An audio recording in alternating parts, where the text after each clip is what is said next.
With Ninja Gaiden 4, I can say confidently that people who are looking forward to playing as Ryu again are going to have a great time. So for the Ryu fans, don't have to be worried. They're in good hands. That one didn't age quite so well. People play Ninja Gaiden games for two main reasons. The first is for the awesome, unique combat, and the second is to play as Ryu Hayabusa, the main protagonist. Ryu's silent, stoic, but badass persona has allowed gamers to project themselves onto him. Combine that with his weapons, fighting style, and ninpo, and it becomes clear why Ryu has remained the protagonist in this game for over 2 decades. He was even the protagonist of the original 2D games. This legacy makes it difficult to consider adding a new protagonist. So far, 3 games have attempted this. Yaiba from Yaiba Ninja Gaiden Z, who wasn't received well since that game was awful. Kenji, on the other hand, was, since people loved Ragebound, which came out earlier this year. That leaves us with Yakumo from Ninja Gaiden 4. What separates 4 from the others is it's a mainline Ninja Gaiden game, where the other 2 were spin-offs. Not having Ryu as the main protagonist in a mainline Ninja Gaiden game is a big no-no for many. I'm personally not a fan of the idea, but in theory, if done well, it could work. We have examples of this in other franchises. The key phrase there, though, is in theory. In actuality, Ninja Gaiden 4 might have messed this up, ultimately ruining and disrespecting Ryu, and that's what we are going to determine in this video.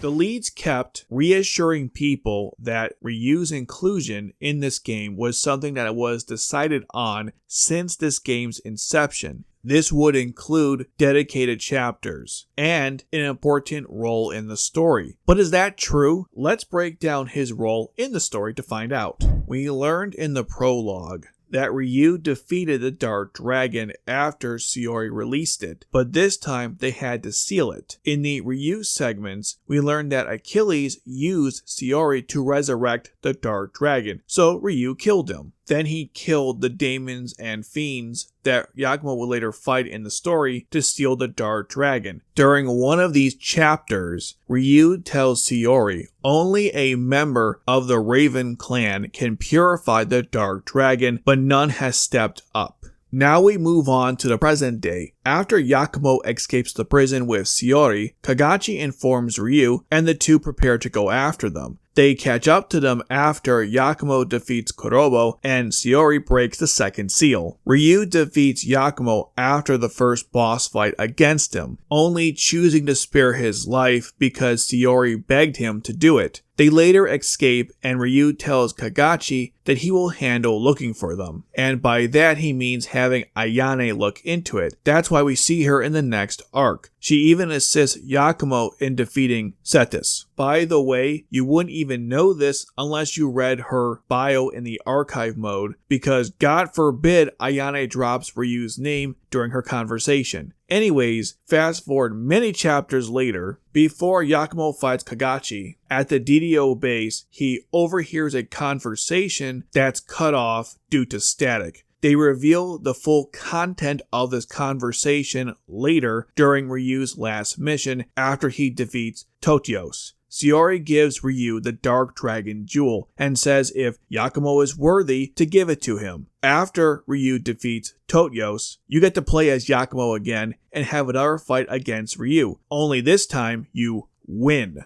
And Ryu deems him worthy of the Dark Dragon Blade. Yakumo gets the Dark Dragon Blade, purifies the Dark Dragon, and that's the game. From a lore perspective, we learn that Ryu helped Kagachi build the DDO and killed the Dark Dragon 3 times. Here's a breakdown of Ryu's role in the story by the numbers. Of the 20 chapters, Ryu gets 5 dedicated ones. These are chapter 14, 15, 16, 17, and 18, a 75-25% split between the two protagonists. But that doesn't take into account that Ryu's missions are shorter and condensed rehashed versions of older areas with only one new boss. One chapter is literally just Ryu fighting Achilles in the same location that you fought him with Yakumo in the last chapter, in the last section. Continuing on, there are 51 cutscenes in this game. Ryu is in 16 of them. 7 of these are from his rehashed chapters. In total, about a 70-30% split. Ryu's appearances in the story include the prologue, chapter 7, and chapters 14 through 19. So about 8 of the 20 chapters, which is 40% of the game. And his role in summation is a rival / antagonist / mentor to Yakumo in the strangest way. At least he doesn't lose to Yakumo. As you can see, a post-cutscene Ryu is fine, and Yakumo is breathing heavily. If Ryu wasn't messing around and testing Yakumo, he would be dead. So were the leads lying? Well, he is a crucial part of the story, but he doesn't show up much, and his dedicated chapters feel last minute and are too short. So by the numbers, I guess not, but from what we expect from previous games, absolutely they lied. Especially when you consider the contrived parts where Ryu can't stop the Dark Dragon and requires Yakumo's help, or how he failed to kill Achilles the first time, which burned them this time around. But at least fighting Ryu is fun, even if it hurts my soul that I had to do that.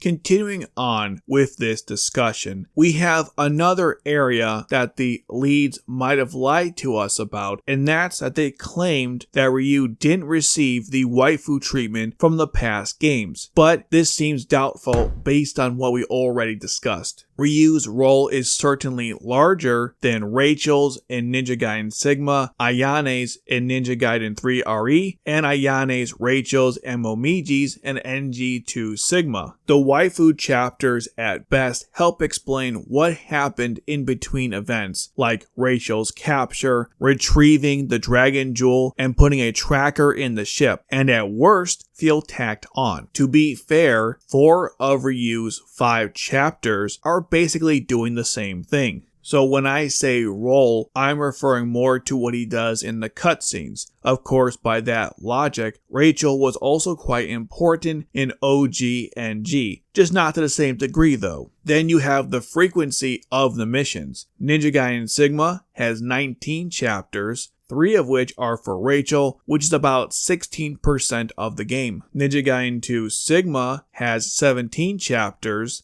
3, 1 for each of the waifus, Rachel, Ayane, and Momiji, which is 18% of the game. NG3 RE has 10 chapters, 2 of which are for Ayane, which is about 20% of the game. So NG4 is only slightly better in this respect, but you have to consider that NG2 Sigma and NG3 RE aren't rehashing old chapters since you traveled to new locations with new bosses. Even Rachel's chapters in NG Sigma have variation to old areas. Ryu's chapters are just a condensed rehash version of past areas. Ryu's segments also feel shorter unless you count the purgatory challenges. So in this respect, his treatment is actually worse. In NG3 RE, you can completely upgrade Ayane separately from Ryu. NG4 does this by having unlockable moves for the True Dragon Sword, and also through opening chests, which feels like a downgrade and somewhat insulting. Then we got the chapter challenges, where you can play through all the past chapters with Ryu, like you could in NG3 RE with the other characters. NG3 RE also allows you to purchase moves separately per character per difficulty. Here, Ryu and Yakumo's progression are combined regardless of difficulty, which is odd. I've already mentioned problems with chapter challenges in my general review, so I won't repeat those, but I do want to mention again that you get the achievement for completing the game on Master Ninja using Ryu in the chapter challenges. And just like with NG3 RE, you can even use all characters for the ninja trials. So with that in mind, Ryu is basically the same in playability, has a better role in the story, and it is worse when it comes to his dedicated chapters. This of course could change with the DLC, but that also again reinforces the narrative that he was a last minute addition to the game. And speaking of DLC,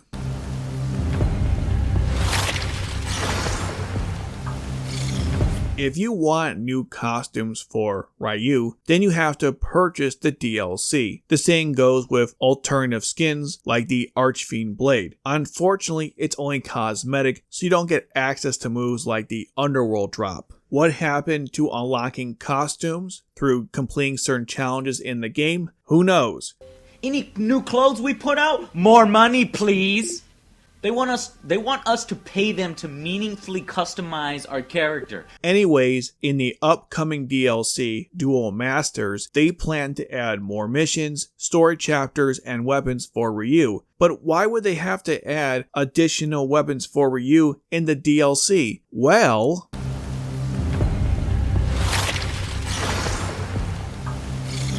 so in keeping in the tradition that was started with Ninja Gaiden 3, Ryu only has one melee weapon, the True Dragon Sword. Besides that, he has access to the same Ninpo spells from Ninja Gaiden 2 and his normal shurikens. But for some reason, they removed the bow. Considering how upset people were with OG Ninja Gaiden 3, making another form of the same mistake is unacceptable. What about the gameplay? Is Ryu fun to use?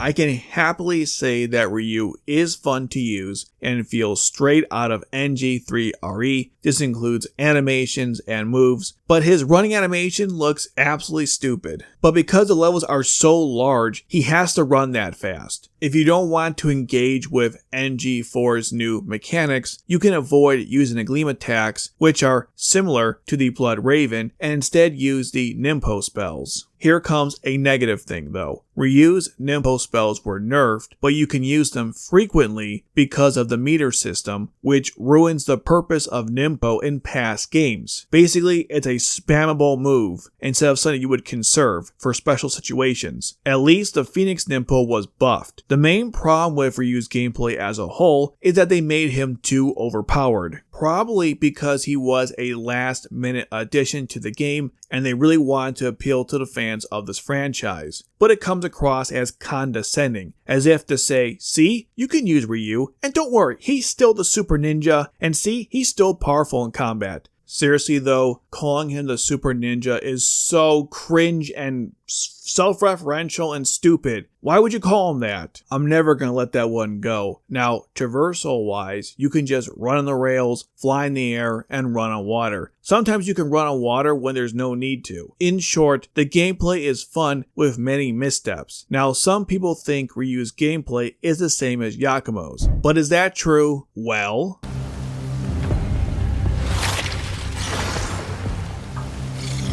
from a mechanic standpoint, both characters have access to the same combat moves, but where they differ is the Blood Raven versus Gleam attacks and Yakumo's weapons versus Ryu's Ninpo. By definition, the way you play as Ryu can't be the same as Yakumo. Now, you could use the same tactics and argue that every single fight plays the same way, but that execution of those tactics will vary because of the tools that each character has at their disposal. If you separate tactics from core mechanics, then maybe this argument has more validity, but in this case, I'm not doing that. Since the characters have a different enough playstyle from one another, we can then talk about the Dark Dragon Blade controversy, which has continued to piss off people since the game's launch. The Dark Dragon Blade is just a skin for the True Dragon Sword. So why can't Ryu have it as an alternative skin to the Dragon Sword? They had no problem ruining the lore by making the Archfiend Blade able to perform gleam attacks. Side note, speaking of ruining the lore, they made a careless mistake by giving Ryu his gleam attacks without making his Dragon Sword the True Dragon Sword indicated by the glowing light and the jewel at the end. How do you mess up such a simple thing from past games? Now back to the Dark Dragon Blade. Yakumo is the only one who can use it, and it gives him access to the same moves as the True Dragon Sword and gleam attacks. even though that's not how the weapon worked in past games. But again, these people don't care about the past games. Anyways, this brings up a crucial question and what caused the controversy to begin with. If the Dark Dragon Blade gives Yakumo the same gleam attacks as Ryu, what's even the point of using Ryu anymore? Simply put, if you ignore his Nimpo, speed, and damage output, then yeah, there's no need to use Ryu anymore. And that's why I don't think Ryu is replaced by the Dark Dragon Blade alone. You also have to consider other differences like how they traverse areas. Despite this, I wouldn't have made the Dark Dragon Blade a copy of the True Dragon Sword and instead make it like the heavy weapon from OG Ninja Gaiden. I don't deny though that it was probably done on purpose to get people to may prefer Yakumo over Ryu.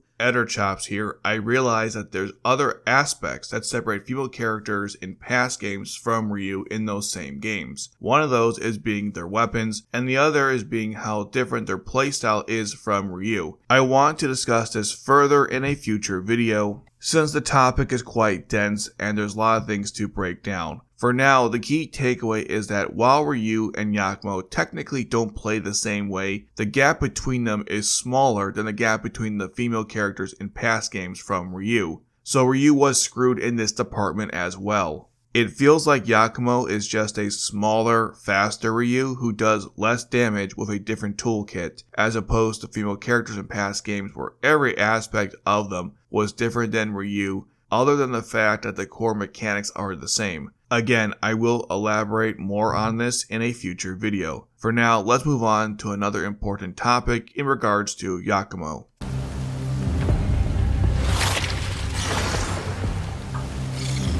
Throughout the coverage that led up to the game's release, the leads kept saying that Yakumo is a character that people can grow with, and he isn't Ryu. He's someone else. A form of Yakumo, who players can grow together with in this new game.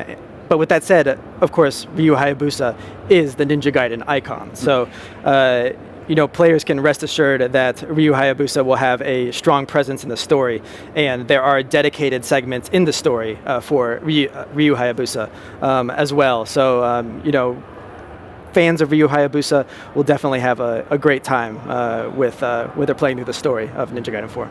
And this is true from his design, but not so much from his personality. Yakumo, by their own admission, is a more edgier version of Ryu who speaks more, but that's not saying much, and what he says isn't exactly that interesting, since they don't make him interesting, or too different from Ryu. Even this description doesn't really say much about him. To me, this isn't enough to justify his existence. You can still grow with a character who's in their 20s. I know, crazy. Yakumo seems like a poor attempt to connect to a younger generation of players. I'm going to discuss this further in another video because Yakumo could have worked, but the execution was shit. For now, the takeaway is they didn't justify Yakumo's existence enough to make him the main character over Ryu. It seems like they wanted to add Blood Raven forms to the game, and that wouldn't have worked with Ryu. But, of course, there are other ways they could have worked around this, the biggest being making Yakumo an interesting character. There's one final piece of the puzzle, one last thing we have to discuss, and I saved the best for last, and that is...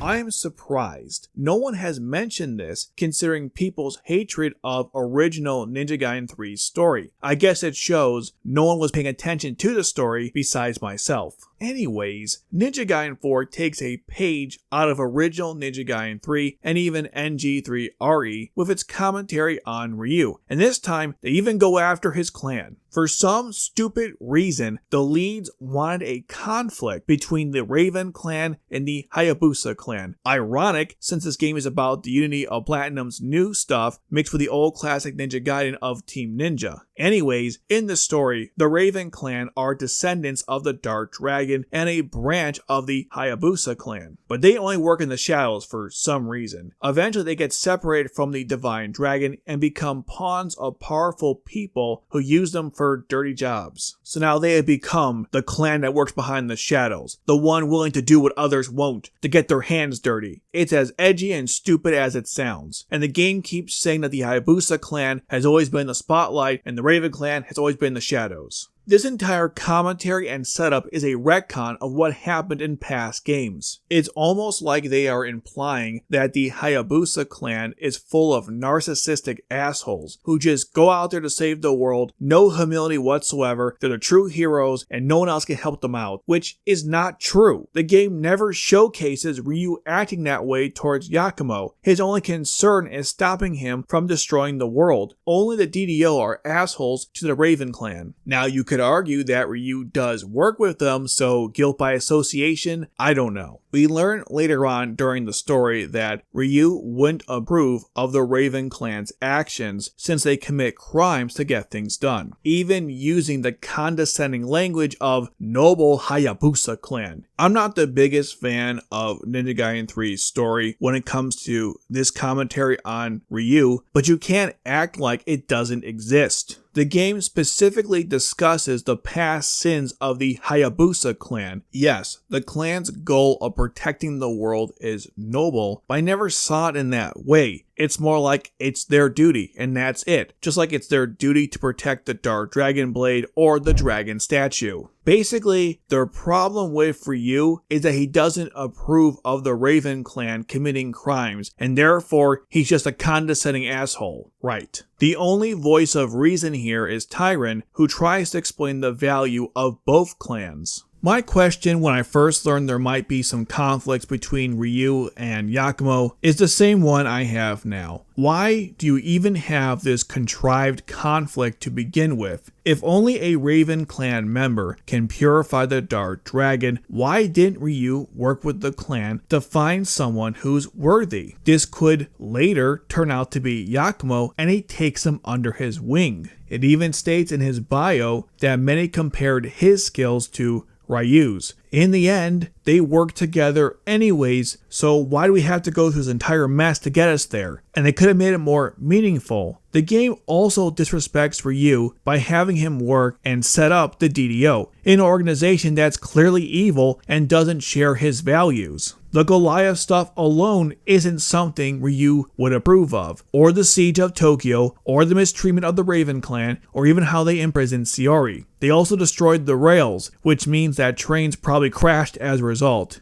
How many died because of his stupidity? It's not hard to see the hypocrisy here of Ryu working with awful people, but then not approving of the Raven clan doing also awful things. There's also no explanation as to why he left his village to start this organization, or why he couldn't work with already established characters. They brought back Ishigami, so what's the deal? In a better game with a better story, Ryu would have been working with Yakumo against the DDO. At every turn, this story seems to put Ryu in a bad light, even though the Raven clan actually commits crimes, and Ryu didn't force them to work under other people. Also, dirty jobs, my ass. Where were you jabronis when the lycanthropes were destroying Venice, or Vangels were in New York? Even in this game, Ryu is cleaning up the daemons. Are you scrubs doing that? Didn't think so. No, you're too busy killing the food thief, or going after small fry, or collecting Gordies, or searching for Ayane's flower kunais.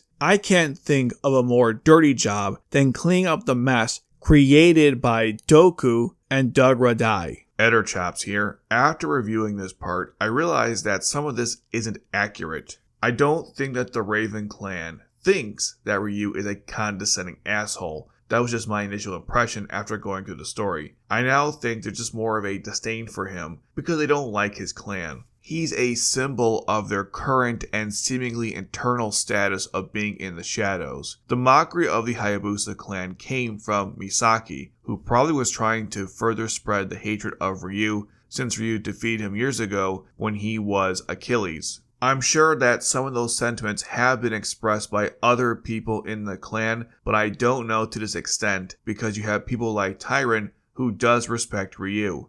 Umi and Yakumo are quite young, so maybe that's why they feel that way. They don't really understand the full picture like Tyron does. Next, the DDO seem to be the good guys by everyone else other than the Raven clan. They are the vigilantes who are defending Tokyo from the Dark Dragon and the Daemons. Even Tyron says that they might be the good guys in the future. I personally find their actions to be reprehensible, and I think you are too, considering how they are the antagonists of the game. But technically speaking, Yakumo is the bad guy in this story. That being said, between these two corrections I have, it still doesn't change my frustration with this contrived setup of this feud between the clans or Ryu working with them to begin with, and I still feel like this direction the story was disrespectful to Ryu.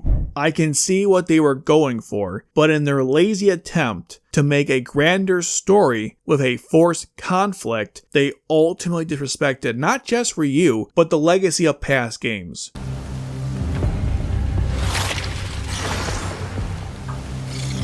So after going through all the facts, I can only conclude one thing. Ryu was disrespected in this game. And more importantly, we were lied to. A common thing that happened with this one, Ryu has limited, short, rehashed chapters and an important role in the story that seems to disrespect him. They locked his weapons, costumes, and future stuff in DLC, while giving Yakumo 8 weapons if you count the Blood Raven forms. They had the gall to give Yakumo his gleam attacks. They don't justify Yakumo being in this game over him, and his gameplay wasn't fully realized, which makes his whole appearance in this game feel last minute despite him being prominently shown on the cover. Ryu basically got the waifu treatment in his own franchise in a mainline game, for reasons this game doesn't justify. As a longtime fan of this series, I get the impression that this was deliberate. Everything here points to the reality that the lead just want to move on from the old audience to a new one. This explains Ryu's treatment and Yakumo's forced existence in this IP. Making a new protagonist in an established franchise is fine, but not when it's done like this. Not only do Ninja Gaiden fans deserve better, but Ryu deserves better than this. That DLC better be worth all of this shit.